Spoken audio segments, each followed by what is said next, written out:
Welcome to Leo news. నమస్తే అండి. నమస్తే. చంద్రబాబు నాయుడు గారి ప్రభుత్వ హయాంలో స్మార్ట్ వార్డ్ స్మార్ట్ విలేజ్ అని ఒక పథకం తీసుకొచ్చారు. అది దేనికోసం అంటే ఎన్ఆర్ఐలు ఎవరైతే ఉన్నారో వాళ్ళ జన్మస్థలానికి, అంటే వాళ్ళు వ్యాపార పరంగా కానీ విద్యాపరంగా కానీ వాళ్ళు విదేశాలకు వెళ్ళి చదువుకోవడం వ్యాపారం చేయడము స్టార్ట్ చేశారు. కానీ వాళ్ళు పుట్టిన ఊరికి ఏదో ఒకటి చేయాలని దత్తత తీసుకొని సేవ చేయడం కోసమని వాళ్ళు సంకల్పించుకున్నారు. అలా వచ్చి చేద్దాం అనుకుంటే అప్పుడు చంద్రబాబు నాయుడు గారు ఈ పథకం తీసుకొచ్చారు. కానీ తర్వాత వైఎస్ జగన్ అధికారంలోకి వచ్చిన తర్వాత ఆ పథకం తీసేసి కనెక్ట్ ఆంధ్ర అనే పథకాన్ని తీసుకొచ్చారు. ఆయన సొంతంగా ఒక కాన్సెప్ట్ తీసుకొచ్చారు. అసలు ఆ పథకాన్ని ఎందుకు తీశారు, ఈ కాన్సెప్ట్ని ఎందుకు తీసుకొచ్చారు? యాక్చువల్గా అమ్మా, ఇప్పుడు ప్రతి ఎన్ఆర్ఐ కూడా తను పుట్టి పెరిగిన ఊరు, తన విలేజ్లో సాధక బాధలన్నీ వాళ్ళకి తెలుసు. ఎందుకంటే ఇప్పుడు సాధారణంగా ఉన్న ఎవరైతే ఉన్నారో ఎవరైతే ఎన్ఆర్ఐస్ ఉన్నారో వాళ్ళందరూ కూడా మా ఉంటే ఆగర్భ శ్రీమంతులు మా ఉంటే ఏదో ఒక నాట్ ఈవెన్ 0.5% కూడా ఉండరు. సో మ్యాక్సిమం మధ్యతరగతి చాలా చిన్న కుటుంబాల నుంచి బాగా కష్టపడి చదువుకుని సో ముందుకెళ్ళి సో అక్కడ విదేశాల్లో మెయిన్గా చెప్పాలంటే విదేశం అంటేనే ఇంకా మనకి అమెరికా. సో మంచి ఉన్నతమైన స్థానానికి ఈవెన్ జాబుల్లో కానీ లేకపోతే బిజినెస్ పరంగా కానీ ఎంతో చాలా టాప్ పొజిషన్లో ఉన్నారు. సో రీసెంట్గా చిన్న ఎగ్జాంపుల్ చెబుతాం మీకు. పెమ్మసాని చంద్రశేఖర్ ఇప్పుడు మనకు తెలిసిన వ్యక్తి, ఇంకా చాలామంది ఉన్నారు. సో ఇప్పుడు ప్రస్తుతానికి ఆయన హార్ట్ ఆఫ్ ద టాపిక్ కాబట్టి చాలా అతి కడు పేద కుటుంబం నుంచి వెళ్ళిన ఆయన ఈ రోజున ఒక సామ్రాజ్యాన్ని నిర్మించాడు, ప్రోడక్ట్ డెవలప్మెంట్ కంపెనీ పెట్టి. సో 1000 కోట్లకు అధిపతి. మొన్న ఆయన నామినేషన్ సందర్భంగా ఆయన డిక్లేర్ చేసిన అసెట్ చూస్తే ఇండియాలో ఉన్న పొలిటీషియన్స్ అందరిలోకి, ఎంపీలు అందరిలోకి is the richest MP. So దాన్ని బట్టి చూడండి, అంటే మీ తెలివితేటలను ప్రాపర్గా ఉపయోగించి సో ఒక పద్ధతి ప్రకారం మనం ఒక ప్రణాళిక ప్రకారం ముందుకెళ్తే మనిషి ఎంత ఎత్తుకైనా ఎదగొచ్చు, ఎంత అద్భుతమైన శిఖరాన్నైనా మనం అధిరోహించవచ్చు అనడానికి is one of the finest example. So ఇలాంటి వాళ్ళు కోకోలర్ అనుకోండి, నాదాంట్లో సత్య కానీ లేకపోతే ఇలా చాలామంది ఉన్నారు. సో అంటే మనకి ఇప్పుడు ప్రస్తుతానికి ఆయన ఒక హార్ట్ ఆఫ్ ద టాపిక్గా ఉన్నారు కాబట్టి, గుంటూరు జిల్లా ఎంపీగా కూడా చేస్తున్నారు కాబట్టి సో ఆయన ఒక ఎగ్జాంపుల్ మాత్రమే. సో వాళ్ళకి ఏంటంటే చిన్నప్పుడు వాళ్ళ వీధి బళ్ళు సరిగ్గా బెంచీలు ఉండవు, సరిగ్గా టాయిలెట్స్ ఉండవు, సరిగ్గా ఊరికి రోడ్స్ ఉండదు, కనెక్టివిటీ ఉండదు, సో ఒక బస్ షెల్టర్ ఉండదు, సరిగ్గా ఊరికి ఒక పంచాయతీ ఆఫీస్ ఉండదు. ఈ విధంగా చాలా మౌలికమైన వాటర్ సప్లై ఉండదు, వాటర్ ట్యాంక్స్ ఉండవు. ఈ విధంగా తీసుకుంటుంటే అసలు ఒక మనిషి దైనందిక జీవితంలో ఏమేమి కావాలి, సో మనిషికి ఏమేమి కావాలని అన్నీ కొరబడి ఉంటాయి.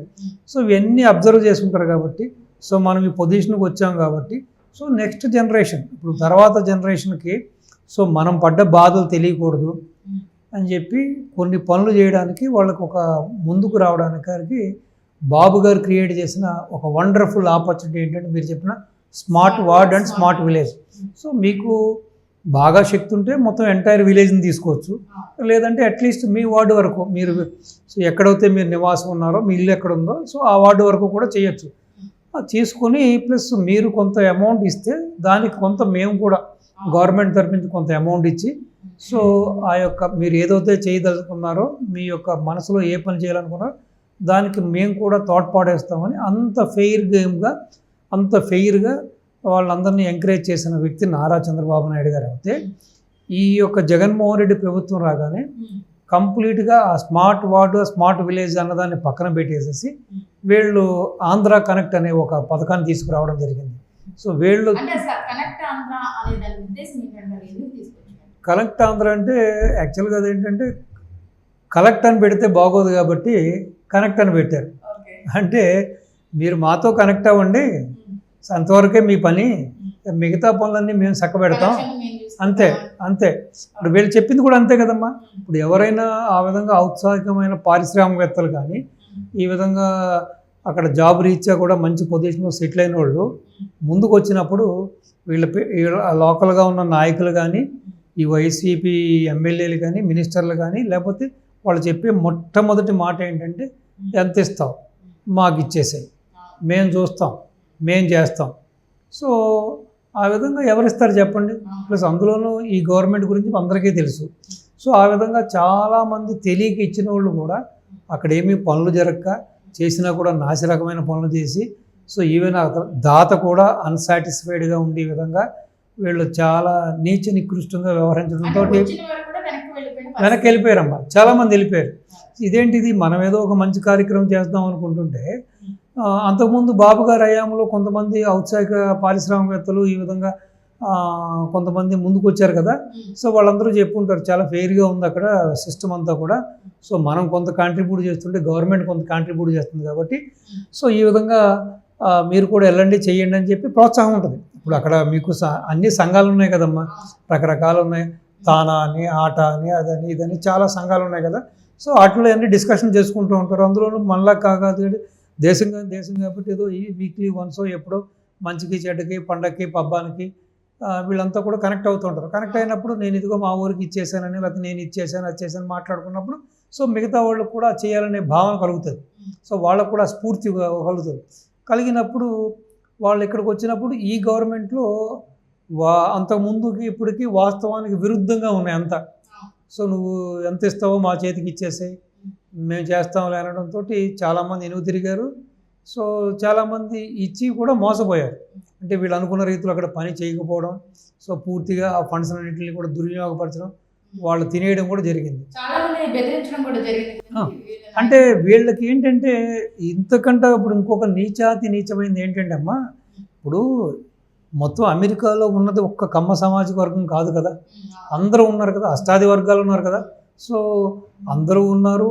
ఇప్పుడు చంద్రబాబు నాయుడు గారు ఐటీ సాఫ్ట్వేర్ తీసుకొచ్చినప్పుడు ఓన్లీ కమ్మ వర్గం సంబంధించిన వాళ్ళు మాత్రమే ఈ ఐటీ సాఫ్ట్వేర్ చదవాలని, లేకపోతే మేము ఏదైతే కాలేజీలు పర్మిషన్ ఇచ్చామో ఓన్లీ ఒక కమ్మ వాళ్ళకే ఇక్కడ పర్మిషన్ ఇవ్వాలి, అడ్మిషన్ ఇవ్వాలని ఆయన ఏం చెప్పలేదు కదా. సో ఆయన అందరి వాడు. సో అందరికీ అవకాశాలు వచ్చినాయి, అందరూ అవకాశాలు అందిపుచ్చుకున్నారు. ఈ రోజున అమెరికాలో అన్ని వర్గాలు ఉన్నాయి. సో ఆయన ద్వారా లబ్ధి పొందిన ప్రతి వాళ్ళు కూడా కులాలకి మతాలకి అతీతంగా సో వాళ్ళందరూ కూడా ఈ రోజుకి అభిమానిస్తారు. మొన్న అక్రమ అరెస్ట్ సందర్భం కూడా ఇది ప్రస్ఫుటంగా తెలిసింది మనకి.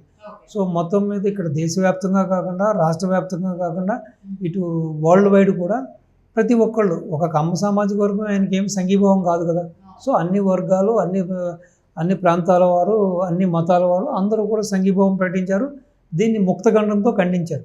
అదేవిధంగా పుట్టిన ఊరికి ఏదో చేయాలనే తపన ఆ యొక్క ఆశయంతో ఉన్నవాళ్ళు కూడా అన్ని వర్గాల వాళ్ళు ఉన్నారు.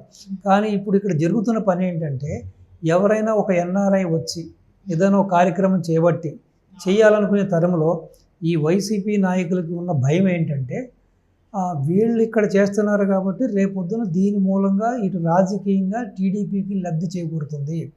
సో అని చాలామంది ఎన్ఆర్ఐస్ వాళ్ళ బ్రాహ్మిన్స్ అయినా రెడ్డిస్ అయినా కాపు అయినా కమ్మ అయినా అష్టాది వర్ణాలు ఎస్సీ ఎస్టీ బీసీ ఎవరు యాదవులైనా ఎవరైనా కూడా వీళ్ళు ఎమ్మటే వేసిన ముద్ర ఏంటంటే ఎన్ఆర్ఐ వచ్చాడు రామంలో కంటే వాడు కమ్మవాడు, వాడు కమ్మ జాతి, వాడు చంద్రబాబు నాయుడు కులస్తుడు అనే ముద్ర వేసి వాళ్ళని మానహరణం చేసి వాళ్ళని మానసికంగా ఇబ్బంది పెట్టి కుల ముద్రతో వాళ్ళని హింసించి చాలామందిని వెనుతిరిగి వెళ్ళిపోయేలా చేశారు. సో మరి ఈ నీచ నికృష్ట గవర్నమెంట్కి కనీసం సొంత ఊరికి సేవ చేస్తాకొచ్చి వాళ్ళని కూడా ఈ విధంగా నిందలు పరనిందతోటి కులముద్రతోటి ఈ విధంగా వాళ్ళని తరివేయడం, వాళ్ళని హింసించడం, వాళ్ళని ఇబ్బంది పెట్టడం అన్నది ఎంతవరకు సమంజసం? ఇప్పుడు ఇంగ్లీష్లో ఒక సామెత చెబుతారు, భగవంతుడు నీకు అన్నీ ఇచ్చినప్పుడు నువ్వు giving back to the society. నీకు ఏదైతే నీకు సమాజం నీకు ఇచ్చిందో, సమాజంలో నిన్ను ఒక వ్యక్తిగా నిన్ను నిలబెట్టిందో మళ్ళీ నువ్వు ఆ సమాజానికి ఎంతో కొంత చేయాలి. సో ఈ సందర్భంగా మా తాతగారు చెప్పిన ఒక ప్రోబోర్డ్ చెబుతాను. మా తాతగారు ఒక మాట చెప్పేవాళ్ళు, man born once but die once, not to die every day. Before you die do something for your family or the society or the country, otherwise let it be die, there is no meaning in living. So ఎంత చక్కటి మాట. ఓ మనిషి అయి పుట్టినోడు, మనిషి ఒకసారి పుడతాడు ఒకసారి చనిపోతాడు, ప్రతిరోజు సస్తూ బతకొద్దు. సో ఒకటి నువ్వు మనిషిగా పుట్టినందుకు నీ యొక్క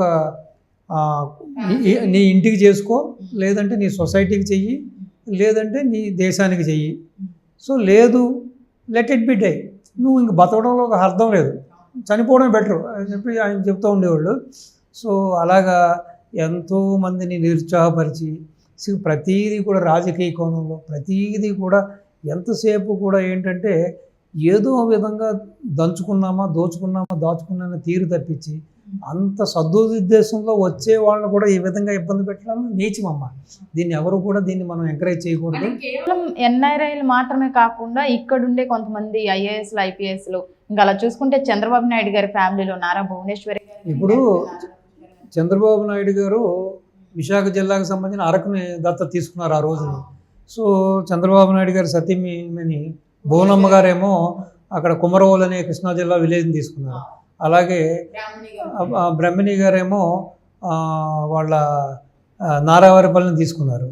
సో లోకేష్ బాబు ఏమో వాళ్ళ తాతగారు స్వర్గీయ రామారావు గారి యొక్క మన నిమ్మకూరుని తీసుకున్నారు.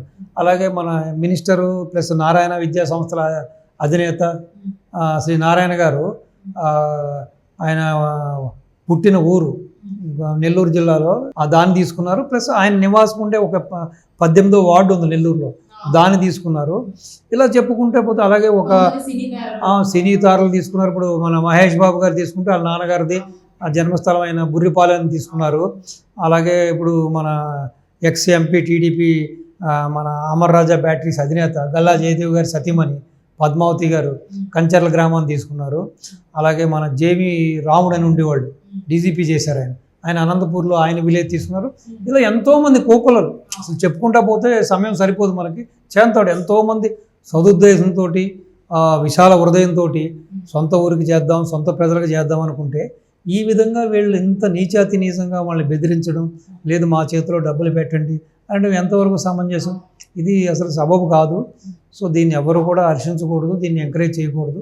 సో కాబట్టి ప్రజలు కూడా ఇవన్నీ ఆలోచించి, ఒక్కటి కాదమ్మా మీరు చూసుకుంటే ఈ గవర్నమెంట్ వచ్చిన కాడి నుంచి అన్ని ప్రజాక వ్యతిరేక ఏ రోజునైతే ప్రజావేదిక కూలగొట్టారో ఆ రోజు నుంచి ఈ వరకు కూడా ఆ రివర్స్ టెండరింగ్ పేరుతో రివర్స్ పాలనే జరుగుతుంది. సో అభివృద్ధి అనేది లేకుండా ఇప్పుడు ఎంత కూడా రివర్స్లోనే వెళ్ళిపోయింది. సో అన్ని రంగాలు నష్టపోయాయి, అన్ని వర్గాల ప్రజలు నష్టపోయారు.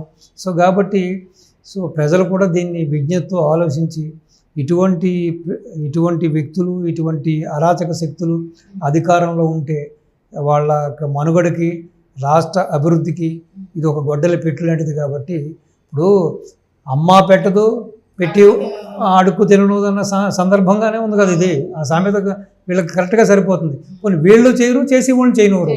సో కాబట్టి ప్రజలు కూడా విజ్ఞతతో ఆలోచించి ఇంక భవిష్యత్తులో ఇటువంటి గవర్నమెంట్లు కానీ ఇటువంటి నాయకులు కానీ ఓట్లు వేయకూడదు, ఇటువంటి వాళ్ళకి అధికారాన్ని ఇవ్వకూడదు అనేది నా మాట.